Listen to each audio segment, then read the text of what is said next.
आज का विषय है प्रेगनेंसी में नींद आना, नॉर्मल या एबनॉर्मल, सही है या कुछ डरने की बात है। नमस्कार एवरीबॉडी, मैं आपके शुभचिंतक और आपके अपनी doctor Shashikala Tiwari, obstetrician and gynaecologist.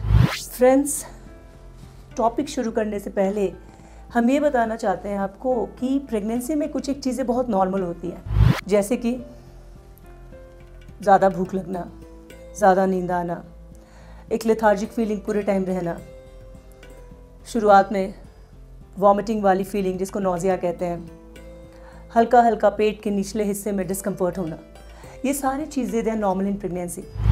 होता ये है कि अर्ली प्रेगनेंसी में जब एक बच्चा यूट्रस के अंदर आता है तो वो गुलाब के फूल की तरह सॉफ्ट होता है, उतना ही नाजुक होता है और नेचर उसको प्रोटेक्ट करना चाहता है ताकि वो ग्रो कर सके और प्रेगनेंसी एडवांस हो सके। तो प्रेगनेंसी में कुछ एक हार्मोन्स निकलते हैं जो प्रेगनेंसी के लिए अच्छा होता है और प्रेगनेंसी की रक्षा करने के लिए होता है, जैसे कि प्रोजेस्टेरॉन, जैसे कि एचसीजी, ह्यूमन कोरियोनिक गोनाडोट्रोपिन।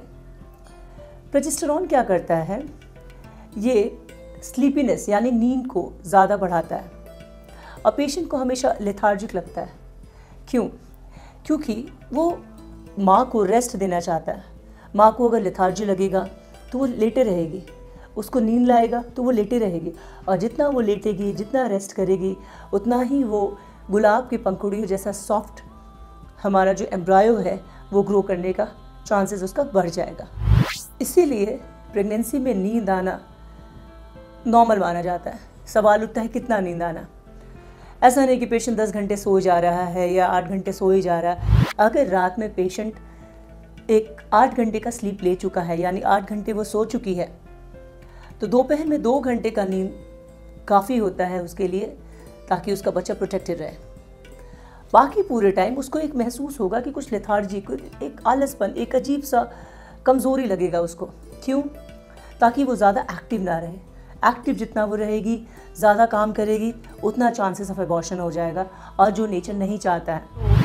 इसलिए इस बात से हम ये समझ रहे हैं कि प्रेगनेंसी में नींद आना कहीं ना कहीं अच्छा होता है हमारे प्रेगनेंसी को ग्रो करने के लिए, हमारे बच्चे को ग्रो करने के लिए, ताकि उस जगह का यानी यूट्रस के अंदर उस जगह का मूवमेंट कम हो, ज़्यादा से ज़्यादा बच्चे को खून मिले और वो धीरे धीरे करके ग्रो करना शुरू करे आपके यूट्रस में, और फिर प्रेगनेंसी एडवांस हो एंड फाइनली एक नॉर्मल हेल्दी डिलीवरी हो। इसके अलावा अगर हम देखते हैं कि पेशेंट पूरे टाइम ही सो रहा है, या अगर आपको लगता है आप माँ हैं, आप गर्भवती हैं, लेकिन पूरे टाइम ही आपको नींद आ रहा है, तब अपने डॉक्टर साहब के पास ज़रूर जाइए, क्योंकि हमें कुछ एक टेस्ट भी रूल आउट करने होते हैं। हमें थायराइड देखना होता है कि कहीं थायराइड का कुछ एब्नॉर्मैलिटी है या नहीं। सो आज के इस टॉपिक के लिए इतना ही। अगर आपको कोई भी डाउट हो, please don't hesitate to contact me, या फिर हमें कमेंट सेक्शन में कमेंट कर सकते हैं। मैं कोशिश करूँगी कि आपके जो क्वेरीज हैं उसको सॉल्व आउट करूँ। तब तक के लिए जय हिंद, जय